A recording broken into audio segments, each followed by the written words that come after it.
अस्सलाम वालेकुम नाज़रीन, आप देख रहे हैं प्रोग्राम दो टोक। मैं हूं नाज। पाकिस्तान तहरीक इंसाफ इनके टाइगर्स के एक दूसरे पर हमले हो रहे हैं। इस वक्त पीटीआई के मजबूत गढ़ खैबर पख्तूनख्वा में सियासी मोर्चे बना लिए गए हैं।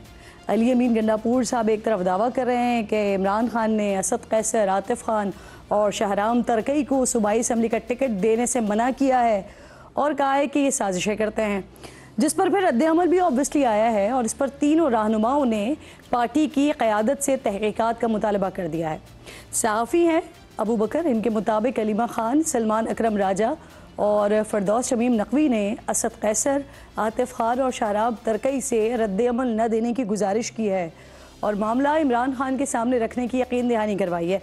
अब इसी तरह साबिक़ सूबाई वज़ीर ख़जाना तैमूर झगड़ा, इनके खिलाफ भी पार्टी की एहतसाब कमीशन 36 अरब करप्शन की तहक़ीक़ात कर रही है, जिसके जवाब में तैमूर झगड़ा ने वज़ीर आला पर भी सवाल उठा दिया है। अली अमीन के असासे 10 अरब हैं और वो कहते हैं कि उन्होंने 75 अरब पार्टी पर खर्च कर दिए हैं।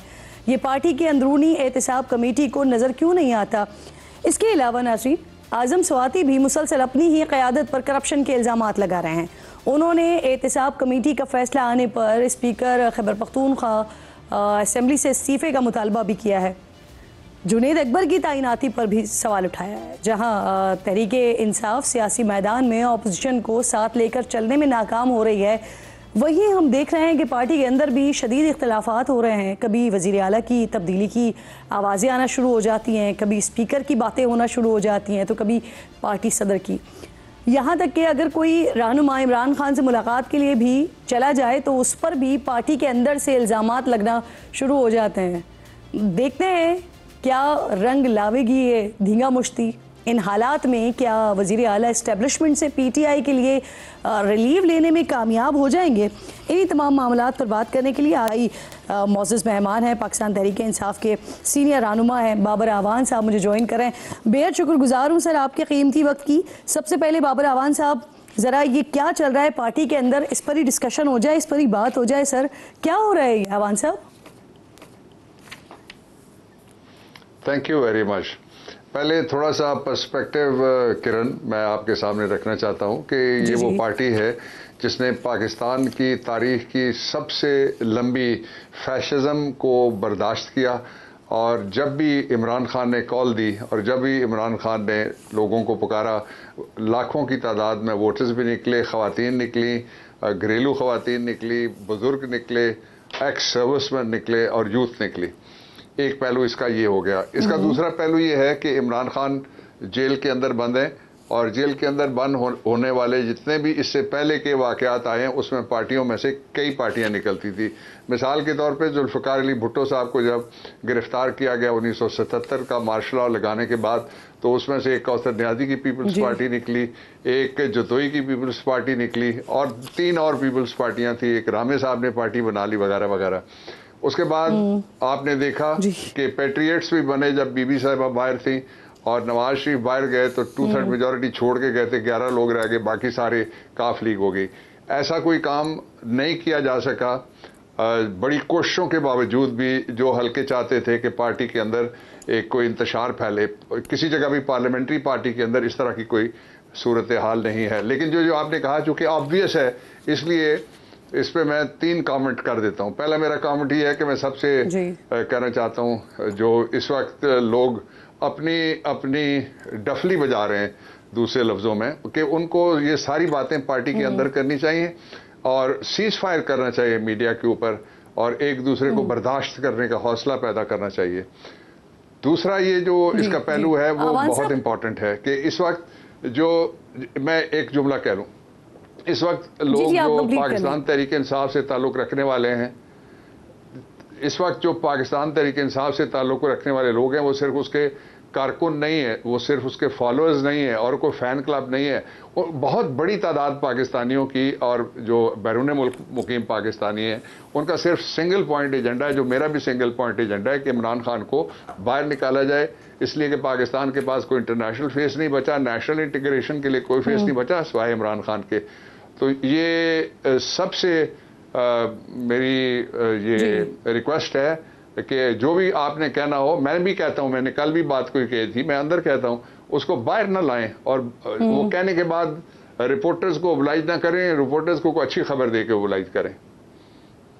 ठीक, अब मुझे बताइए सर, मैंने आपसे पूछा था कि पार्टी के अंदर जो इख्तलाफात हैं इसके अचानक से रीजंस क्या आ रहे हैं सामने सर? एक तरफ इस वक्त आप लोगों को ज़रूरत है कि पार्टी में यूनिटी हो, लेकिन हम देखते हैं वज़ीर आला के मनसब पर बैठे हुए हैं, वो अपनी पार्टी के आम रहनुमाओं के ऊपर इल्ज़ामात लगाते हैं, फिर दूसरी तरफ से रिएक्शन आता है पाकिस्तान तहरीक इंसाफ, वो जमात जो इंसाफ की बात करती रही, करप्शन की बात करती रही, उनके आज अपने रहनुमा एक दूसरे के ऊपर करप्शन के इल्ज़ामात लगा रहे हैं।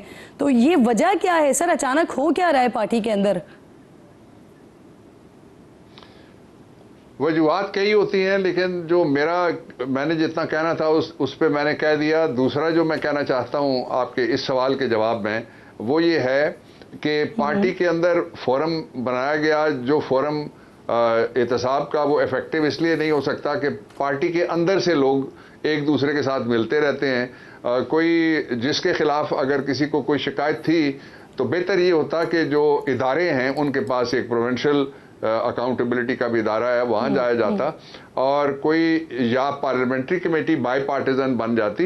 ये इस तरह की जो इल्ज़ाम तराशी हैं, इसको पाकिस्तान तहरीक इंसाफ के जो वर्कर्स हैं वो नफरत की निगाह से देखते हैं। उनको सख्त नापसंद है कि जिन लोगों को ओहदे दिए गए थे, खा वो पार्टी का ओहदा हो या असेंबलियों के अंदर बैठे हुए लोग हैं, उनको ओहदे सिर्फ और सिर्फ इस बात के लिए दिए गए थे और वोट लोगों ने इसलिए दिए थे कि वो इमरान खान को बाहर निकालने का कोई एजेंडा सामने लाएंगे, एक दूसरे को बाहर निकालने के एजेंडे से। एक सीनियर पॉलिटिशियन है सर, और आप इस चीज़ को बहुत ज़्यादा अच्छे तरीके से समझ सकते हैं। अब जिस तरह के वज़ीर आला साहब के दावे हो रहे हैं और खैबर पख्तूनख्वा में जिस तरह के एक्शंस हो रहे हैं सर, उससे पार्टी को फायदा होगा या नुकसान होगा? देखिए, जो वज़ीर आला है उसकी 3 हैसियतें होती हैं। एक है चीफ एग्जीक्यूटिव की हैसियत से, वो एक ब्रिज है फिर बाकी इदारे और जो वफाक उसके दरमियान और सूबे के दरमियान ब्रिज है, और उस ब्रिज के जरिए से जो सूबे के मसाइल हैं वो हल होते हैं। उसके ऊपर तो मुझे कोई शक व शुबा नहीं है कि वहाँ की हुकूमत ठीक चल रही है। दूसरा उसका जो पहलू होता है वो ये है कि इस वक्त पाकिस्तान एक गंभीरता में फंसा हुआ है और 2 सूबे ऐसे हैं मगरबी हमारे जहाँ पे हमने पाबंदी लगाई हुई है कि रात को कोई ट्रैवल नहीं कर सकता। इंतहाई बुरे हालात हैं माशी, और जो हुक्मरान हैं फॉर्म 47 वाले नौटंकी में लगे हुए हैं। आपने देखा कि बेस टैरिफ में तब्दीली किए बगैर कि जी इतने पैसे फलाने को कम हो गए, इतने पैसे फलाने को कम हो गए, और ये नहीं बताते कौम को कि पिछले 3.5 साल के अंदर जो बिजली ना पैदा करने वाले कारखाने उनको कितने अरब और कितने खरब दिए। तो इसलिए उसकी जिम्मेदारी ये दूसरी ये है कि वो अपने सूबे का तहफ़्फ़ुज़ करे, और तीसरी सबसे अहम जिम्मेदारी है कि इमरान खान को बाहर निकालने के लिए गैल्वनाइज किया जाए पब्लिक को। 2 दफ़ा बड़े कामयाब तरीके से अली ने किया, और उससे पहले इमरान खान खुद लेके आए थे लोगों को इस्लामाबाद में, आपको याद होगा। तो इसलिए मेरा ख्याल नहीं है कि किसी जगह पार्टी के अंदर कोई स्ट्रक्चर के अंदर कोई गड़बड़ है या पार्लियामेंट पार्टी के अंदर कोई गड़बड़ है। जिन लोगों को ओहदे नहीं मिले उनको सब्र करना चाहिए, जिनको मिले हैं उनको शुक्र करना चाहिए। सर उसके ऊपर एतराज़ात हो रहे हैं। फिर हम देखते हैं पंजाब में हमाद अजहर साहब पर आज़म स्वाति साहब इल्ज़ामात लगाते हैं कि आलिया हमजा के रास्ते में रुकावट डालने की कोशिश की जा रही है। हमाद अजहर साहब वहाँ पर इस्तीफ़ा दे देते हैं। शेर अफजल मरद को पार्टी से निकाल दिया जाता है, फैसल चौधरी साहब को लीगल टीम से निकाल दिया जाता है, और सलमान अकरम राजा साहब पर साजिशों का इल्ज़ाम लगाया जाता है। तो ये सब जब इमरान खान साहब के सामने जाता है कि पार्टी में ये सब कुछ चल रहा है, जहाँ एक तरफ उनको निकालने की बातें हो रही हैं, दूसरी तरफ पार्टी वाले सब ये कर रहे हैं, तो खान साहब का रिएक्शन क्या होता है इस पर? क्या कहते हैं वो? पहली बात यह है कि जहां तक अली अमीन का ताल्लुक है, वो जो मेरी रिसेंट मुलाकात थी उसमें भी उसके एक 1-to-1 मैंने गुफ्तगू की उनके साथ, और वो तो उनके काम से तो किसी को कोई इख्तलाफ या वो गैर इत्मीनान बख्श काम नहीं है, सिवाय पॉलिटिकल रेटरिक जो अब छिड़ा है उसके। एक पहलू इसका ये हो गया। दूसरा इसका पहलू ये है कि जो लोग पार्टी से मैं निकालने का हामी नहीं हूं किसी को भी, उसका सबब ये है कि जो पॉलिटिकल पार्टी होती है उसमें वॉलंटियर आते हैं और वो अपने खर्चे पे काम करते हैं, सिवाय उनके जो पैसे बनाए किसी जगह बैठ के, और वॉलंटियर्स को धक्के नहीं मारे जाते, उनकी शिकायत सुनी जाती है, उनको दूर किया जाता है। इमरान खान साहब ने वो जितने भी लोग इस वक्त जो उनके पास आने जाने वाले थे उनमें से मेरे सामने किसी के खिलाफ कभी कोई बात नहीं की, और बाकी जो उनके पास लोग जाके बात करते हैं वो कोई कानों के कच्चे आदमी होते, तो इतनी बड़ी तारीख साज जिद्दोजहद जिसकी एशिया में शायद ही पोस्ट पार्टीशन को मिसाल मिलती हो, उसको लीड नहीं कर सकते थे। इसलिए इसमें प्रोपेगेंडा ज़्यादा है और इसमें मिर्च मसाला ज़्यादा है, और बड़े बड़े लोग जो बाहर बात करते हैं वो पार्टी के अंदर, मैंने पहले भी देखा हुआ है, मैं अब भी देख रहा हूँ, वहाँ जाके वो गुफ्तगू नहीं होती। इसलिए इसको मीडिया कंजम्पशन के लिए भी गुफ्तगू करना मेरे ख्याल में कोई दुरुस्त तर्ज अमल और सियासी मैच्योरिटी का ये कोई सबूत नहीं अच्छा, है होगा। आवान साहब, असद कैसर हो गए, शाहराम तरकई हो गए, आतिफ खान हो गए, वजीर आला का तो आपने बता दिया, उनके काम से तो वो मुतमईन है खान साहब, लेकिन इनके बारे में, इन शख्सियात के बारे में खान साहब क्या कहते हैं? क्या सुना आपने उनसे? देखिए, मेरे सामने इस तरह की कोई डिबेट नहीं हुई वहाँ, या कोई शिकायत मेरे सामने कम से कम नहीं हुई कभी भी जिसके ऊपर मैं कोई कमेंट कर सकूं। मैं कमेंट कर सकता हूं वो ये है कि इससे जो पिछली मेरी मीटिंग थी उस दिन, जिस दिन मैं गया तो बाहर लोगों को रोका जा रहा था। मैं जब अंदर गया तो उस दिन अनाउंस होना था जुनैद अकबर साहब का जो ओहदा है, तो जुनैद अकबर साहब बैठे हुए थे एक दफ्तर में, जो जेल का एक ऑफिस कह लें उसको, उसमें मुझे किसी ने बताया, मैं खुद वहाँ चला गया। फिर जहाँ जो एहलकार थे, मैंने कहा इनको इमरान खान ने बुलाया, इनको आप अंदर जाने दें। इतने हद तक तो मुझे पता है जो मेरे सामने गुफ्तगू हुई, और बाकी जो गुफ्तगू हुई थी इस हवाले से, वो उनकी गुफ्तगू हुई थी उमर अयूब से ज़्यादा तफसीली, वो मेरे साथ थे उस दिन। बिल्कुल ठीक। अच्छा सर, ये बताइए कि पाकिस्तान तहरीक-ए-इंसाफ के बारे में हम बार बार सुन रहे थे, अब आप समेत तमाम रहनुमा बात कर रहे थे कि ईद के बाद जो है वो एहतजाज होने जा रहा है, लेकिन ईद जैसे ही ख़त्म होती है तो हम ये देखते हैं कि वज़ीर आला साहब की तरफ से एकदम एक स्टेटमेंट आता है और वो बताते हैं कि वो पर्सनल कैपेसिटी में इस्टेब्लिशमेंट से बात करने की कोशिश कर रहे हैं। दूसरी तरफ जो इत्तेहाद आप लोगों का बन रहा था उसमें भी अभी तक एक नाकामी नज़र आती है, वो इत्तेहाद उस तरह से अलाइन हुआ नहीं। तो सर वज़ीर आला क्या करना चाहते हैं? क्या वो सड़कों पर एहतजाज के लिए निकलना चाहते हैं, या फिर वो इस्टेब्लिशमेंट के साथ मुज़ाकरात करना चाहते हैं? उनके क्या काम करना है उन्होंने आगे, इसमें अभी तक क्लैरिटी नहीं है। क्या आपको लगता है कि वज़ीर आला अगर पर्सनल कैपेसिटी में कुछ करते भी हैं तो वो पार्टी के लिए, खान साहब के लिए कोई रिलीव ले सकेंगे? तीन बातें हो गई, लंबा सवाल था, मैं एक एक करके उस पर तबसरा करता हूँ। सबसे पहले ये है कि जो वज़ीर आला की जो जिम्मेदारियाँ उसके हवाले से वज़ीर आला जो भी करते हैं वो इमरान खान के साथ गुफ्तगू करके, मशवरा करके, कुछ और दोस्तों से भी गुफ्तगू करते हैं और मशवरा करके, और पार्टी के, यानी अपने ज़ाती दोस्तों की मैं बात नहीं कर रहा हूँ उनकी अगर कोई, तो एक ये हो गया। दूसरा ये कि पाकिस्तान तहरीक इंसाफ के चेयरमैन वो पूरे पाकिस्तान के फैसला साजों को कह रहे हैं कि आप अफगानिस्तान से भी गुफ्तगू करें और वहाँ जंग ना करें। वो कह रहे हैं कि बलूचिस्तान के मसाइल का हल गुफ्तगू के ज़रिए से निकल सकता है, आप वहाँ गुफ्तगू करें, वहाँ पे आप एक्शन ना करें। ये कहने वाला शख्स जो है उसने अपने दरवाजे भी कभी किसी के लिए बंद नहीं किए थे। मैं आपको 22 अगस्त पिछले साल की तारीख याद कराता हूँ, जब जेल के दरवाजे खोल के, और ज़ाहिर है जेल की चाबी जो जेल के अंदर बंद होता है सॉलिट्यूड में, उस आदमी को सॉलिट्यूड के अंदर चाबी पकड़ा के नहीं वो जाते कि आप रात को खोल लीजिएगा। तो किसी ने चाबी खोली थी ना, किसी ने ताला खोला था, इसलिए पहले भी लोग जाते रहे हैं। अब भी लोग अगर कोई मुज़ाकरात करते हैं तो उसके लिए जो इसकी सबसे अहम और बुनियादी हैसियत जिम्मेदारी की होती है वो चीफ मिनिस्टर की होती है, इसलिए कि हमारी वहाँ पे गवर्नमेंट है, बाकी जगह पे हम अपोजिशन में हैं। एक पहलू उसका ये हो गया। अब इसका दूसरा पहलू ये है कि क्या इसकी वजह से हम कोई गैल्वनाइज नहीं कर सके जो सपोर्ट है, सपोर्ट हमारे जो इत्तेहादी हैं पहले थे वो मौजूद हैं। एक रह जाते हैं मौलाना साहब का एक जेन्युइन इशू है, उनका अपनी मजबूरी है। मजबूरी ये है कि जिस सूबे में 2.5 ज़िले के अंदर वो सियासत करते हैं, वो मज़हब के नाम के ऊपर उनकी पार्टी सियासत करती है, अच्छी बात है, उनको सूट करता है, लेकिन वो रीजनल पॉलिटिकल पार्टी है और एक ज़िला है बलूचिस्तान में जिसमें उनकी प्रेजेंस होती है। आप देख लें पिछले सारे नताज निकाल के। तो इसलिए केपी के अंदर उनके लिए जो बेहतर चॉइस हो सकती है, अगर मुझसे मौलाना पूछेंगे, तो वो यही है कि वो अलायंस में आए, जो हमारा ग्रैंड अलायंस बन रहा है उसमें आए। नून लीग तो वहाँ सिरे से है ही नहीं, वो वहाँ किसी को क्या देगी, और पीपी ने कितनी सीटें वहाँ से जीती हुई हैं, पिछला इलेक्शन आपके सामने है। तो इसलिए उनके पास जो वायबल ऑप्शन है वो हमारे साथ ग्रैंड अलायंस में है। और तीसरा जो आपने कहा था वो ये था कि इन हालात में जो पार्टी है वो कहाँ पे खड़ी है। इन हालात में पार्टी तमाम मुश्किलात के बावजूद, हम बताएंगे जिस दिन इमरान खान ने कहा कि आप बाहर निकलें, उस दिन हम किस तरह से बाहर निकलते हैं, और पहले से बड़ी तादाद में लोग बाहर निकलेंगे।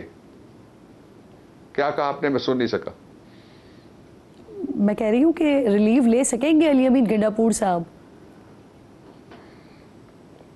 देखिए, रिलीफ तो अदालतों ने देना है, लेकिन यह है कि जो मुल्क की तकलीफ है उसको दूर करने के लिए ऑप्शन खत्म हो गए हैं सबके पास। क्या ऑप्शन है? क्या शहबाज शरीफ ऑप्शन है? क्या नवाज शरीफ ऑप्शन है? जिसको जब लाए थे नवाज शरीफ साहब को तो बेचारों को इतना बड़ा उन्होंने बनारसी ठगों वाला उसे सलूक किया। उम्मीदें पाकिस्तान आ गई। जिस दिन इलेक्शन हुआ उस दिन नवाज शरीफ वज़ीर आज़म सारे अखबारात में अरबों रुपए के इश्तिहार लगे। अगले दिन पता लगा कि खोदा पहाड़ और पता नहीं निकला क्या। लेकिन सर वो कह रहे थे ना कि उनको अगर सिंगल मेजॉरिटी मिलती तो फिर नवाज शरीफ साहब वजीर आजम बनते। सिंगल मेजॉरिटी नहीं मिली, इस वजह से फिर शहबाज शरीफ साहब वजीर आजम बन गए। अवान साहब ये फरमाइए सर, बातें हो रही हैं अमेरिका से, किरण एक मिनट रुकिएगा, और पीटीआई की तरफ से। जी जी एक मिनट रुकिएगा किरण, इस पे मैं कमेंट करना चाहता हूँ। वो सिंगल और सिंपल मेजॉरिटी की बात नहीं कर रहे थे। नवाज शरीफ चाह रहे थे उनको सिंपल सीट मिले और एक सीट मिले। शहबाज शरीफ चाह रहे थे उनको एक सीट मिले, मरियम को एक मिले, तीनों को नहीं मिली, वो हार गए। फिर जो मैनेजमेंट थी उसने, जाहिर है जब टीम हार जाती है तो हारी हुई टीम की कितनी एक इज्जत करती है मैनेजमेंट। ये आपके सामने ही है, टीमें हार रही हैं मुसलसल। जी सर, 2018 भी हमारे सामने ही है। अच्छा ये फरमाइए सर, अमेरिका के हवाले से बिल्कुल 2018 में भी हमारी दर्जन सीटें तोड़ी गई थी। 2018 में भी हमें मार्जिनलाइज करके कम सीटें, इस पे किसी वक्त बात की लीजिएगा, मैं आपको फैक्ट्स फिगर्स दे दूंगा। और दर्जन के करीब सीटें वो थी जो हमें 1000 से कम पे, चंद 100 पे और चंद दर्जन पे हराया गया था, वो भी आखिरी रात। जी जी सर, अब मुझे ये फरमाइए, अमेरिका से 2 रुकनी वफ्द आ रहा है, और वैसे तो वो कारोबार के लिए आ रहे हैं, लेकिन एक आम तासुर और ख़ास तौर पे पाकिस्तान तहरीक इंसाफ के कुछ लोगों को मैंने देखा, उनके ट्वीट्स देखे कि जो ये कह रहे हैं कि ये जो वफ्द आ रहा है ये खान साहब के रिलीफ के लिए आ रहा है। जुनेद अकबर साहब वो इस बात को मुस्तरद कर रहे हैं, लेकिन क्या सर वाकई कुछ है ऐसा? क्या इम्कान है कि उस वफ्द से खान साहब की या पाकिस्तान तहरीक इंसाफ की कोई मुलाकात वगैरह हो सके या हो रही है? देखिए, हमारा नाम नवाज शरीफ नहीं है कि हम कारगिल में फंस गए तो सीधे चले गए अमेरिकन सदर के पास कि मुझे आप बचा लीजिए, और उससे पहले चले गए लेबनान के वजीर आज़म के पास कि आप मुझे बचा लीजिए। हम तो आपकी तरफ देखते हैं किरण, हम तो पाकिस्तान की कौम की तरफ देखते हैं। हम किसी अमेरिका के और किसी दूसरी की तरफ बिल्कुल भी नहीं देखते। इस पे जो जुनेद अकबर ने कहा, I fully endorse that statement, कि जो पहले आए हैं या बाद में आएंगे, जो कारोबार करने आएंगे या किसी काम से आए, Imran Khan is a global icon. उससे अगर वो मिलना चाहते हैं तो हुकूमत को चाहिए दरवाजे खोल के वो दिखा दे कि कितना फेयर उनका ट्रांसपेरेंट ट्रायल हो रहा है और कितने उनके ज़बरदस्त किस्म के हालात हैं। मुझे तो कोई एतराज़ नहीं है, और लेकिन हमारा पाकिस्तान से बाहर हम किसी तरफ नहीं देखते, स्वाय जो सारी दुनिया में बैठे हुए पाकिस्तानी हैं उनकी तरफ हम देखते हैं, और उनको मैं शाबाश देना चाहता हूँ। बिल्कुल दुरुस्त बात सर। आप समेत जो अहम लीडरशिप है पाकिस्तान तहरीक इंसाफ की, उनसे मैंने यही बात सुनी है जो आप कह रहे हैं। लेकिन इससे पहले जब ट्रंप का इलेक्शन हो रहे थे, पाकिस्तान तहरीक इंसाफ की तरफ से ही इसी तरह की बातें होना शुरू हुई थी, कि जिसके बाद अब बार बार ये सवाल होता है। अब मुझे फरमाइएगा सर, मौजूदा हालात में पाकिस्तान तहरीक इंसाफ के एक तरफ जो हम हालात देख रहे हैं वो तो चल रहे हैं, लेकिन पीपल्स पार्टी को देखिए आप कि वो हुकूमत से नाराज है। कल बिलावल साहब ने जिस तरह के स्टेटमेंट्स दिए हैं, आज इस पर वजीर आजम साहब ने भी बात की, वजीर इत्तलात पंजाब ने भी इस पर बात की।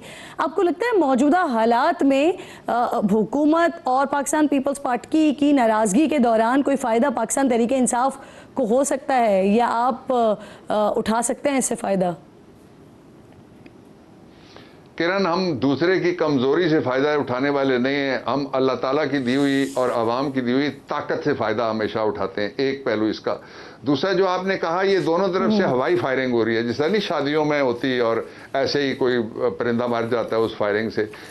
इस तरह का कोई काम मुझे नज़र नहीं आ रहा कि पीपल्स पार्टी कोई मुखालफत करेगी। इसलिए कि पीपल्स पार्टी अगर मुखालफत करना चाहती है किसी मामले के ऊपर भी, तो उसका राइट है, लेकिन पहले उसको इस्तीफा देना होगा वफाकी हुकूमत से, उसको ट्रेजरी बेंचेस से उठ के ऑपोजिशन में बैठना होगा। हुकूमत ये किया इसलिए जा रहा है कि जिस तरह आपको याद होगा कि एक दफ़ा मौलाना फजलुर रहमान साहब अक़लियत होने के बावजूद मखदूम अमीन फ़हीम की जगह वो 2 सूबों के वज़ीर आला उनके थे और वो मरकज़ में वो अपोजिशन लीडर बन के बैठ गए थे। तो अवाम ये समझते हैं, और मैं इस बात को सीधा ये कहता हूँ, आप कह रहे हैं कि ये सबको छोड़ना पड़ेगा। एक मिनट में ये मुकम्मल कर लूं। तो क्या पाकिस्तान तहरीक-ए-इंसाफ मिलके कोई तब्दीली ला सकते हैं आप लोग?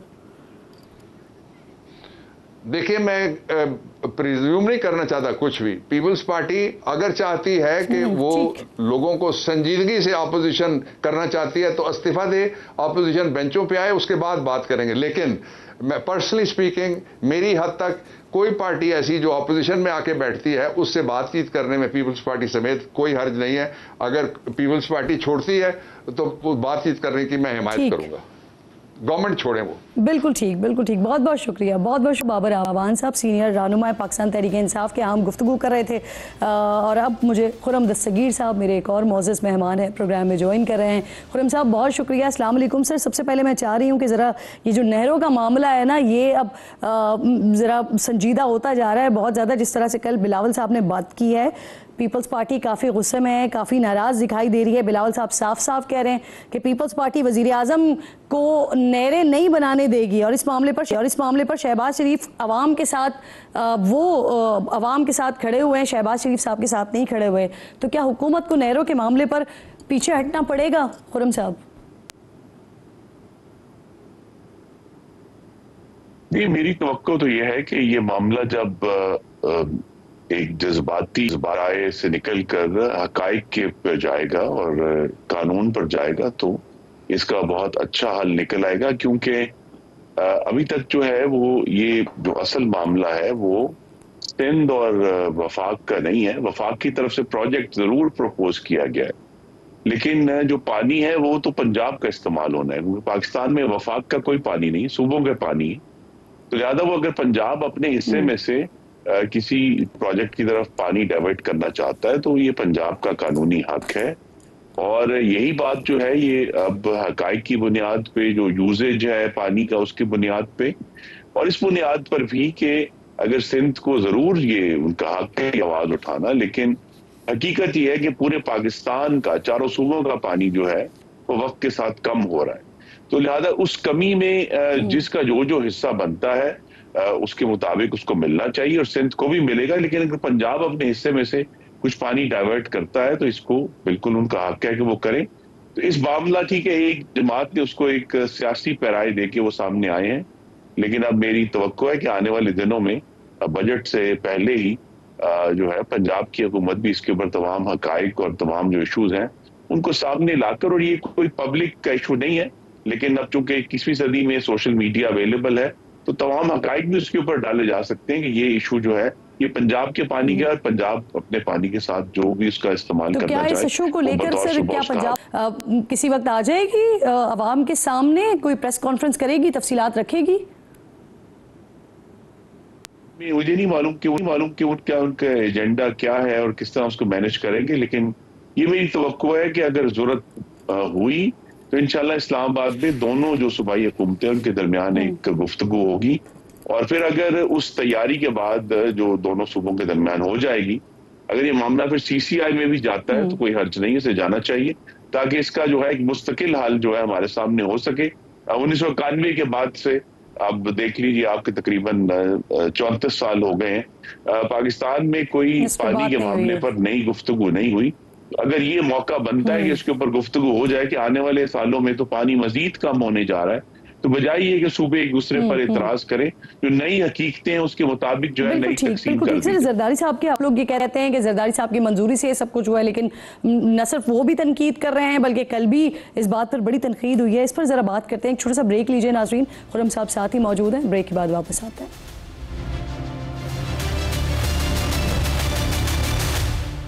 प्रोग्राम में एक बार फिर आपको खुशामदीद कहती हूँ। नाज़रीन, मेरे साथ मौजूद हैं खुर्रम दस्तगीर साहब। खुर्रम साहब, नहरों के मामले पर हम बात कर रहे थे। आप लोगों की तरफ से, हुकूमत की तरफ से दावा ये किया जाता है कि आसिफ अली जरदारी साहब की मंजूरी से ये मामला आगे बढ़ रहा है, और दूसरी तरफ हम देखते हैं कि पीपल्स पार्टी इसको यसर मुस्तरद करती है, और सदर ने तो मुश्तरका इजलास में भी हमने देखा था कि उन्होंने इस पर तनकीद की थी इस सारे मामले पर।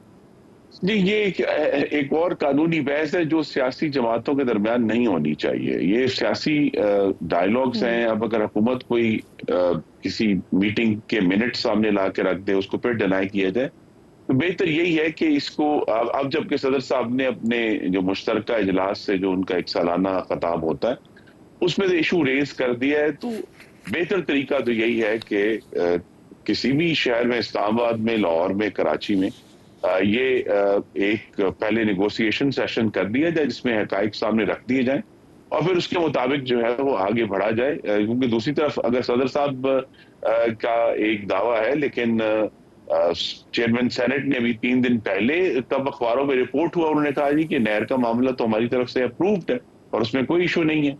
तो लिहाजा ये मुख्तलिफ आवाजें उठती रहेंगी, तो इसका जो है बजाय ये कि हम सिर्फ बयानात के ऊपर जाएं, इसका हल यही है कि इसके ऊपर दोनों सूबाई हुकूमतें निगोशिएट करें। वफाक उनकी मदद कर सकता है जो भी टेक्निकल इशूज में, या जो इंडस का जो इदारा है पानी का, वो पानी के जो मुख्तलिफ दादो शुमार है वो सामने रखकर ये फैसला किया जा सकता है और फिर जो है इस पर बात की जाए।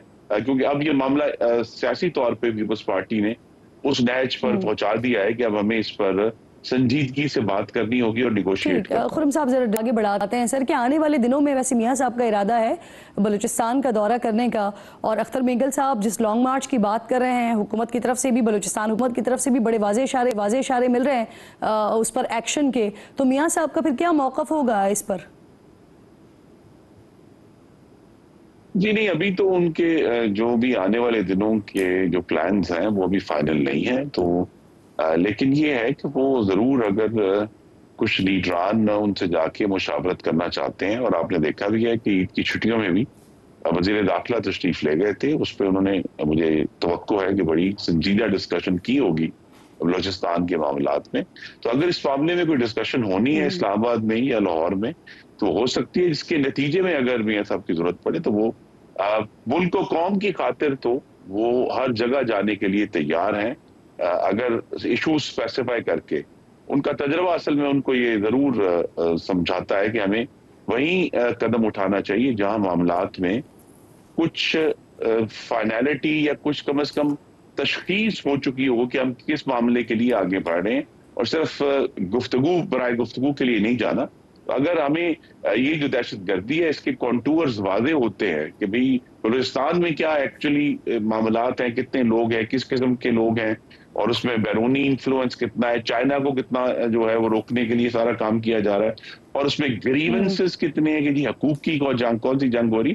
तो अगर ये हकाइक कुछ आने वाले दिनों में सामने आ जाए तो मियां नवाज शरीफ जरूर इस पर अपना किरदार अदा कर सकते हैं। मियां साहब ने क्या तशा है और क्या उनके नज़दीक इलाज है अख्तर मेंगल साहब के लॉन्ग मार्च का, या बलूचिस्तान में जो इस वक्त मौजूदा सूरत हाल है, हालात हैं उसका? नहीं, मेंगल साहब का मार्च जो है वो उसमें अगर वो सिर्फ हकूक के लिए है और अभी तक पुरअमन है, तो जरूर उसकी, बल्कि हुकूमत को तो उसकी हिफाजत करनी चाहिए।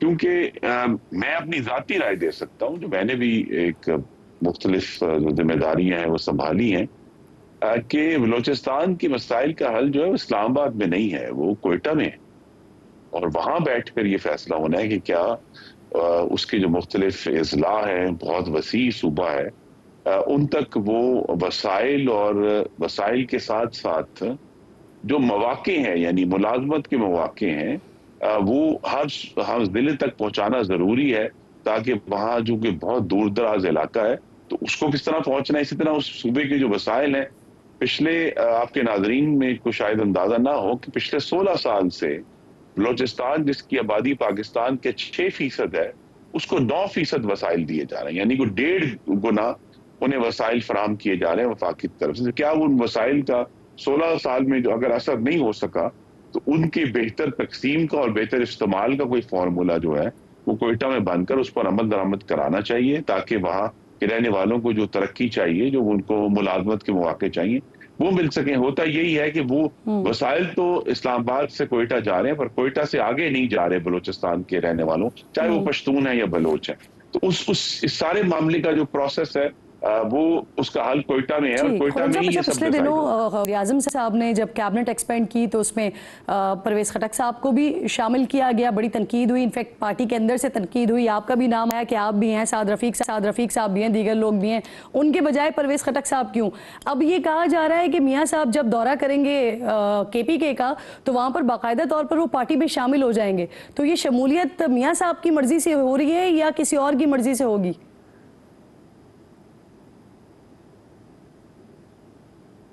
नहीं, अगर तो मियाँ साहब की जो है दौरे के दौरान ये सब थेरी है, अब हम इस पर क्या असर कर सकते हैं, तो अगर उनकी मौजूदगी होगी तो फिर उनकी रजामंदी की वजह से होगी। लेकिन अभी तो ये सारा मामला चूंकि क्या सराई पर है, ये मैं जरूर कह सकता हूँ कि हमें KP के अंदर भी उतना ही संजीदा मामला है कि जहाँ बलूचिस्तान का, क्योंकि KP में तो कोई हकूक का मामला नहीं है, KP में कोई महरूमी का मामला भी नहीं है। KP में सिर्फ एक हम खुलकर कह सकते हैं एक ऐसी हुकूमत है 12 साल से, ऐसी जमात की जो दहशत गर्दों के साथ बुज़दिलाना मुसालियत करना चाहती है। KPK में उनको परवेज खटक की जरूरत है? नहीं, मुस्लिम लीग नून बरसे से लास्ट टाइम जो है आपको मालूम है 1997 में मुस्लिम लीग नून की हुकूमत बनी थी, तो अब तो बाकायदा एक बहुत अरसा हो गया है, इस सारे मामले को रबा सदी से ज्यादा हो गया। तो मुस्लिम लीग नून को खैबर पख्तूनख्वा में रीऑर्गेनाइज करने की और जदीदियत की जरूरत तो बेहद है, और उसको दोबारा नए लोग अपने अंदर शामिल करने। मैं किसी इंडिविजुअल पर जो है वो गुफ्तगू नहीं करूं। सर, अब से मुसलसल मईशत की बेहतरी के दावे हो रहे हैं, और ये अगर हो रहा है तो ये अच्छी बात भी है। ज़र मुबादला के ज़खायर बढ़ रहे हैं, महंगाई 6 दहाइयों की कम तरीन सतह पर आने की बातें हो रही हैं। अगर सब कुछ खुर्रम साहब बेहतरीन हो रहा है तो इसका डायरेक्ट असर आवाम पर कब पड़ेगा? और जो 2 महीने बाद बजट आने वाला है, क्या तनख्वाहदार तबके पर टैक्सेस और इसके अलावा जो दीगर टैक्सेस लगे हुए हैं उसकी भरमार है, उसमें कोई कमी करके आवाम को फ़ायदा दिया जाएगा मईशत की बेहतरी का असर? जी, ये दोनों चीजें जो हैं बिल्कुल इस वक्त अंडर डिस्कशन है। लेकिन देखिए, जो बहुत बड़ा मामला था बिजली की कीमतों का, उसमें एक कुछ महीनों के लिए रिलीफ फराहम कर दिया गया है, और ये वो महीने हैं जब बिजली का इस्तेमाल सबसे ज्यादा होता है। पूरे साल में सबसे ज्यादा बिल इन महीनों में आते हैं। तो शहबाज शरीफ साहब ने बहुत एक बोल्ड फैसला किया है रिलीफ देकर। तो मजीद रिलीफ जो है उसका ताल्लुक यही है कि क्या दूसरी जगहों से इस किस्म का रेवेन्यू हासिल किया जा सकता है कि नहीं।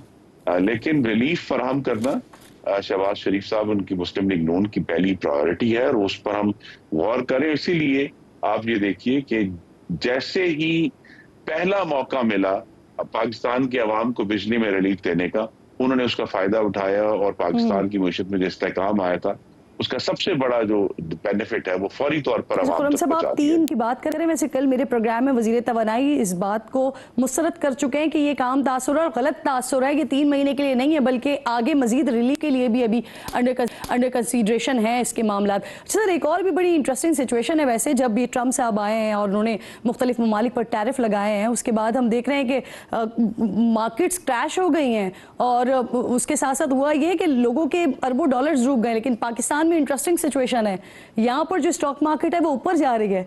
तो क्या हो रहा है? ये वैसे ये अच्छी बात है, लेकिन ये हो क्या रहा है? नए रिकॉर्ड्स बन रहे हैं, कैसे हो रहा है? जो है मंतकी वजूहात है। पहली वजूहात तो ये है कि ये जो फैसला किया है बिजली कीमतों में कमी का, उससे तवक्को ये है कि पाकिस्तान में जो सनती एक्टिविटी है उसमें इजाफा होगा, जो काफी अरसे से मुश्किल का शिकार है।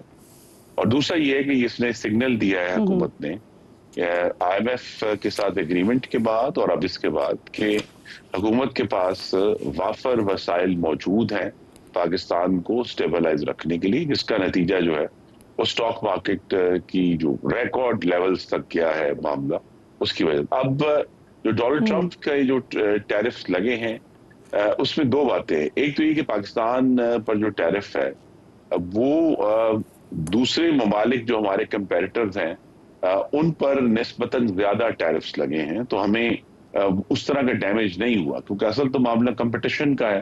तो एक तो ये है कि पाकिस्तान को इतना नुकसान नहीं हुआ, बल्कि शायद बाज मुल्कों के मुकाबले में फ़ायदा मुतवक्को है, ख़ासतौर पे चाइना में के ऊपर जो बड़े सख्त टैरिफ्स लगाए हैं, तो उसका नतीजा पाकिस्तान को उसका फ़ायदा होगा। तो ये भी एक वजह है कि कोई इतना असर नहीं हुआ। दूसरा ये कि इटसेल्फ पाकिस्तान जो है वो इतना एक्सपोज नहीं है बैन अल-अक़वामी दुनिया में। हमारी जो एक्सपोर्ट्स है वो उनकी बड़ी एक लिमिटेड जो बास्केट है, जो हम चीज़ें एक्सपोर्ट करते हैं, उसकी वजह से हमें जो है वो बराह रास्त डोनाल्ड ट्रंप के जो इफेक्ट्स हैं, कुछ अमेरिका के अंदर हमारी एक्सपोर्ट्स कुछ इश्यूज में जहां डिफरेंशियल मतलब हिंदुस्तान से 3% का डिफरेंशियल है, उनका 3% टैरिफ कम है, तो हिंदुस्तान के मुकाबले में शायद हमें कुछ थोड़ा सा चेंज होगा। लेकिन ये है कि बहुत सारे मुल्कों के मुकाबले में हमारा टैरिफ कम है, तो हमें फायदे की तवक्को है कि वहाँ जो अमरीकी इम्पोर्टर है वो फिर शिफ्ट करेगा पाकिस्तान की तरफ। तो लिहाजा एक स्टॉक मार्केट ने फौरी तौर पर अपनी जजमेंट दी है कि पाकिस्तान का जब पूरा जो है वो हिसाब किताब निकलेगा तो पाकिस्तान की एक्सपोर्ट्स को कोई मेजर हिट की तवक्को नहीं है, और ये भी एक वजह है कि स्टॉक बहुत बहुत शुक्रिया आपका। खुर्रम दस्तगीर में आप साथ मौजूद थे। अहम गुफ्तगू हो रही थी नाज़रीन, ज़रा सियासी मैदान से निकलेंगे अब और उस मैदान में चलेंगे कि जहां एक दफ़ा सिर्फ एक दफ़ा अच्छी खबर आई है अभी पिछले गुज़िश्ता दिनों में, और फिर उसके बाद दोबारा वही हालात हैं, उसी तरह के कुछ इजहार है। पिछले महीने 21 मार्च को जब पाकिस्तान ने न्यूजीलैंड से मुसलसल 2 T20 मैचेस हारने के बाद तीसरे मैच में 9 विकेट से कामयाबी हासिल की थी, तो मैंने अपने इसी प्रोग्राम में शाहीनों को ज़बरदस्त जीत पर शाबाश देने के बावजूद आखिर में इस धड़के का इजहार ज़रूर किया था कि सीरीज़ के अख्तिताम कहीं मुझे ये शेर पढ़कर ना बात करनी पड़े कि गिरते हैं शहसवार ही मैदान जंग में। लेकिन मुझे उस वक्त क्या मालूम था कि मेरा ये खदशा, मेरा ये डर हमारे क्रिकेट हीरो सिर्फ T20 सीरीज़ हार कर ही नहीं बल्कि वनडे सीरीज़ भी माशाअल्लाह मुकम्मल धुलाई, मेरा मतलब है कि क्लीन स्वीप होकर करेंगे। अब हुआ कुछ सिचुएशन ये है कि इस वक्त कौमी क्रिकेट टीम के हाल पर उनके लिए मैं मारूफ शायर मरहूम जॉन एलिया से बहुत बहुत माजरत के साथ एक शेर में छोटी सी तब्दीली के साथ ये कहने पर मजबूर हूँ कि पहले हमारे जहन में जीत की एक मिसाल थी, अब तो हमारे जहन में कोई मिसाल भी नहीं। बकौल ख्वाजा आसिफ के कोई शर्म होती है, कोई हया होती है, कोई एथिक्स होते हैं, लेकिन मैं क्या पूरी कौम इस वक्त कह रही है कि भाई हारने की भी कोई हद होती है। लेकिन हमारे हीरोज़, हमारे क्रिकेटर्स जिस तरह दौरा न्यूजीलैंड में T20 सीरीज़ से लेकर वनडे सीरीज़ में खेले हैं, बल्कि खेले कहाँ हैं, ये कहना बेहतर रहेगा कि जिस तरह न्यूजीलैंड की कदरे कम तजर्बेकार और बी टीम ने हमारे खिलाड़ियों के साथ खिलवाड़ किया है। कोई ऐसा करता है घर आए मेहमानों के साथ? 5 T20 मैचेस में से एक मैच, बमुश्किल एक मैच हमारे खिलाड़ियों को जीतने दिया आपने, लेकिन 3 वनडे मैचेस की सीरीज में तो जीत के पास भी फटकने नहीं दिया शाहीनों को। कीवीज ने ये अच्छा नहीं किया। ब्लैक कैप्स ने वाइट बॉल सीरीज में ग्रीन शर्ट्स को ऐसा वाइट वॉश किया कि क्या बॉलिंग, क्या बैटिंग, क्या फील्डिंग, खेल के हर शोबे में हमारे खिलाड़ी अनाड़ी लग रहे थे। जहां आज के दौर में क्रिकेट नाज़रीन इतनी तेज हो चुकी है कि 450 के करीब रन्स बनते भी हैं और वो चेज भी हो जाते हैं, लेकिन हमारी टीम बमुश्किल 200 से 250 के आसपास ही पहुंच पाती है। न्यूजीलैंड के खिलाफ भी हालिया वनडे सीरीज के तीनों मैचेस में हदफ के ताक़ुब में शाहीनों की ज़्यादा से ज़्यादा उड़ान को 271 रन्स तक ही हमने जाते हुए देखा है। पहले एक रोज़ा मैच में न्यूजीलैंड ने रिजवान के जवानों को 345 रन का टारगेट दे दिया था। रिजवान की कप्तानी में न्यूजीलैंड में कौमी टीम एक वनडे भी नहीं जीत पाई। अलबत्ता इब्तदाई दोनों वनडेज में स्लो ओवर 8 पर आईसीसी से खूब जुर्माना लगवाया है। T20 सीरीज़ के इब्तदाई मैचेस में शिकस्त के बाद पाकिस्तान क्रिकेट टीम के अबूरी हेड कोच आकिब जावेद वो कह रहे थे कि पाकिस्तान टीम असल तैयारी तो एशिया कप की और वर्ल्ड कप की कर रही है, और वो T20 और वनडे की अलग अलग टीम्स बनाने की कोशिश कर रहे हैं। तो इतनी ज़बरदस्त तैयारी पर खिराज तहसीन के साथ स्टैंडिंग ओवेशन बनता है, लेकिन मैं तालियां बजाने पर ही इक्तफा करती हूँ। मेरे साथ मौजूद हैं इस वक्त मिर्ज़ा इकबाल, आपको मैं खुशामदीद कहती हूँ मिर्ज़ा इकबाल बेग साहब। सर, क्या हो रहा है ये? पिछले बार जब हमने T20 एक अच्छा खेल दिया था, उसके बाद लग रहा था कि शायद अब वो जो तैयारी की बात हो रही थी वो नज़र भी आ रही है, और न सिर्फ नज़र आ रही है बल्कि शायद अब टीम परफॉर्म करेगी। लेकिन वो चाहे होम ग्राउंड हो, चाहे सपोर्टिंग कंडीशन हो, चाहे कोई और मामला हो, हम किसी तरह चल ही नहीं पाते। ना T20 में चलते हैं, ना हम वनडे में चलते हैं, और ये परफॉर्म करके आते हैं हम।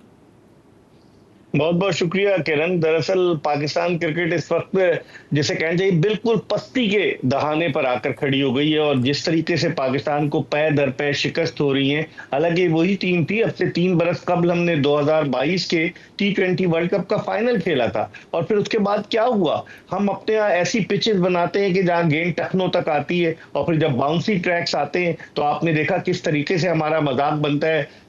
ली और का जो ओवर था, उस ओवर में जिस तरह से रिजवान डांस कर रहे थे, उनसे खेले ही नहीं जा रहा था। तो हमारी टीम की कारकर्दगी दिन ब दिन जवाल की तरफ गामजन है, और इसकी बुनियादी वजह यह है कि पाकिस्तान क्रिकेट बोर्ड के चेयरमैन मोहसिन नकवी साहब के जो इर्द गिर्द लोग हैं, जो उन्हें मशवरे दे रहे हैं, वो ऐसे मशवरे दे रहे हैं कि उन्होंने अपनी दुकानें तो चमकाई हुई हैं, लेकिन क्रिकेट जो है वो तबाही की तरफ गामजन हो गई है। अब आप मुझे बताइए ना कि कितनी तब्दीलियां हो रही हैं। कप्तानी का म्यूजिकल चेयर गेम जारी है। कभी सरफराज को हटाकर बाबर कप्तान बनते हैं, बाबर को हटाकर कभी शादाब खान कप्तानी कर लेते हैं, फिर उसके बाद फिर दोबारा बाबर बन जाते हैं, फिर शाहीन आफरीदी कप्तान बन जाते हैं। बेशुमार मतलब फिर शाहीन आफरीदी हटते हैं तो सलमान अली आगा भी कप्तान बनते हैं, रिजवान भी कप्तान बनते हैं, शान मसूद टेस्ट टीम के कप्तान है। तो ये कप्तानी का म्यूजिकल चेयर गेम, जिन्होंने कप्तानी का चस्का लगाया इन खिलाड़ियों को, तो ये बजाय अपनी इंफरादी कारकर्दगी के पाकिस्तान के लिए अच्छा परफॉर्म करें, कप्तानी के चक्कर में लग गए। कौन है? कोई पूछने वाला नहीं। नकवी साहब के पास टाइम नहीं है, और जो लोग चला रहे हैं हेल्म ऑफ अफेयर्स पर, वो घूम फिर के आ जाते हैं। आपने 5 मेंटोर्स रख लिए, उन मेंटोर्स का क्या रोल है? क्या वो तनख्वाहें लेने के लिए रखे हैं आपने? 4 उनमें कप्तान है। तो मेरे ख्याल में पाकिस्तान क्रिकेट जो है वो बिल्कुल तबाही के दहाने पर आ गई है। अगर अब भी नोटिस नहीं लिया गया तो हमारी टीम जिम्बाब्वे और कीनिया की टीम की तरह हो जाएगी किरण। जी जी सर, मज़े की बात यह है कि चले ये तो हम वनडे की या T20 की बात करें, लेकिन अगर हम टेस्ट की तरफ देखते हैं तो वहां पर भी पाकिस्तान क्रिकेट टीम वो टेस्ट मैच जीत सकी है कि जो ये तो होम ग्राउंड पर हैं, अपनी मर्जी के पिचेस पर हैं। पिछले साल जब हमने एक और शिकस्त का मजा चखा था तो उस वक्त मोहसिन नकवी साहब ने कहा था कि सर्जरी की ज़रूरत है टीम में, और फिर कुछ थोड़ी बहुत सर्जरी करने की कोशिश भी हुई। तो क्या हुआ, वो गलत ऑपरेशन हो गया? नहीं, वो सर्जरी की जिनको जरूरत थी वो सारे के सारे मरीज सेहतियाब हो गए। ये सिर्फ एक नारा लगाया गया था क्योंकि 9 जून को न्यूयॉर्क में जिस अंदाज से हम भारत के खिलाफ हारे, लोगों में बड़ा जो है रिसेंटमेंट पाया जाता है, लोग बड़े दिल बर्दाश्ता थे, तो उनको उन पर पानी डालने के लिए, उनको ठंडा करने के लिए कहा गया सर्जरी होगी। कोई सर्जरी नहीं हो रही। प्लेयर्स पावर पाकिस्तान क्रिकेट में जो है वो डोमिनेट कर रही है। आप देखें 2023 के वर्ल्ड कप से कबल जब टीम जा रही थी, खिलाड़ियों ने सेंट्रल कॉन्ट्रैक्ट पे दस्तखत नहीं किए, और उस वक्त के चीफ सिलेक्टर इंजमामुल हक साहब कप्तान बाबर आजम को चेयरमैन के पास लेकर गए कि मामला तय कराए। तो जो एजेंट्स का रोल है वो भी बड़ा खतरनाक है किरण। अभी एक इंग्लैंड में एक एजेंट जो पाकिस्तान कई खिलाड़ियों के साथ वाबस्ता है, उस पर पाबंदी लगाई है। England and Wales cricket board ने करप्शन के 4 इल्जामात लगाए। तो पूरा आमे का आमा बिगड़ा हुआ है, कोई पूछने वाला नहीं है। और नकवी साहब जिन लोगों को लेकर आए वो सारे ब्यूरोक्रेट्स हैं। क्रिकेट को वो ठीक है एडमिनिस्ट्रेशन के मास्टर होंगे, लेकिन क्रिकेट को चलाना नहीं जानते। अब आप देखें ना कि हमारी डोमेस्टिक क्रिकेट का जो सरबराह है खुर्रम नियाजी, वो डिप्टी कमिश्नर झन थे, उनको पाकिस्तान, उन्होंने फर्स्ट क्लास मैचेस खेले 11, लेकिन उन्होंने पाकिस्तान क्रिकेट बोर्ड की डोमेस्टिक का सरबराह बना दिया। सुमैर अहमद सैयद साहब जो वजीर आजम के सेक्रेटेरिएट में थे, वो अब चीफ ऑपरेटिंग ऑफिसर बन गए। बेशुमार लोग, राफिया हैदर साहबा जो लाहौर में डिप्टी कमिश्नर या कुछ थी, वो आ गई विमेन विंग में। तो ऐसे लोग आए जिनको क्रिकेट का नहीं पता, जिनको क्रिकेट का तजुर्बा नहीं है। शायद ये नकवी साहब के ट्रस्टेड लोग हैं, लेकिन ये क्रिकेट को सही समत में नहीं ले जा सकते। उनको इसके लिए यकीनन ऐसे इकदाम करने होंगे कि जिससे पाकिस्तान क्रिकेट बेहतरी की तरफ जा सके। जी अच्छा सर, जब न्यूजीलैंड के 2 T20 मैचेस हम हारे थे तो आकिब जावेद साहब बड़े नाराज हो गए थे, और उन्होंने कहा था कि ये कोई बड़ी बात नहीं है क्योंकि बॉलर जो है वो 4 छक्के खा ले। हालांकि अगर वो बॉलर 4 छक्के खाने के बाद अगर जीत की तरफ टीम को ले जाए तो वाकई कोई बड़ी बात नहीं है। लेकिन सर फिर उसके बाद उन्होंने ये भी कहा कि हम अलग अलग फॉर्मेट पे, टेस्ट पे, T20 पे, वनडे पे अलग अलग टीम्स बनाने की कोशिश करें। हालांकि दुनिया भर में तो ये होता है, लेकिन हमारे पास क्या ये फॉर्मूला काम करेगा कि यहाँ पर प्लेयर पावर ही एक बहुत बड़ा मसला है सर? बिल्कुल आप सही कह रही हैं किरण। अब आज देखें, आज आपने रिजवान की अगर प्रेस कॉन्फ्रेंस देखी हो तो कहने लगे मेरी तो चलती नहीं। इन्होंने एक इशारा कर दिया कि T20 के बारे में मत पूछें। 6 महीने पहले रिजवान साहब को बड़े तमतराक अंदाज से प्रेस कॉन्फ्रेंस करके पाकिस्तानी टीम का कप्तान बनाया गया था, T20 का भी। फिर सलमान अली आगा आ गए। ये मामला दुरुस्त नहीं हो पा रहे। और जो आकिब जावेद साहब लोगों के जज्बात ठंडे करने के लिए बयानात दे देते हैं कि हम एशिया कप की तैयारी कर रहे हैं, और फिर आपका जो बॉलिंग कोच है, जो असिस्टेंट कोच है अजहर महमूद, वो बयान देता है कि हम किसी टूर्नामेंट से तो बाहर नहीं हुए, कोई सीरीज ही हारे। तो इतना इन लोगों को शर्म नहीं है। जो आप कह रही थी कि वो दिल के बहलाने को गालिब ये ख्याल अच्छा है, ये अपनी बातें करते रहते हैं, लोगों को बेवकूफ बनाते रहेंगे, इनका कारोबार जिंदगी रवा नवा रहेगा, पाकिस्तान क्रिकेट बोर्ड इन्हें पैसे देते रहेगा, और इसी तरीके से हम लोग और आप लोग देख के ना सर, मुझे मिर्जा साहब, मुझे ऐसा महसूस होता है कि पता नहीं आने वाले वक्तों में भी, अभी जो आने वाली सीरीज है उसमें भी शायद हमें इसी तरह की बैठ के बातें करनी पड़ेंगी और दिल को बहलाना ही पड़ेगा बैठ के, क्योंकि बोर्ड तो संजीदा नजर नहीं आता है इन चीज़ों पर एक्शन लेने में। बहुत शुक्रिया आपका बेग साहब, आप मौजूद थे। वक्त खत्म हो गया है। इंशाल्लाह नाजरीन से कल मुलाकात होगी। अपना और अपने मुल्क का खास ख्याल रखिए। फ़लस्तीन को अपनी दुआओं में याद रखिए। अल्लाह निगहबान।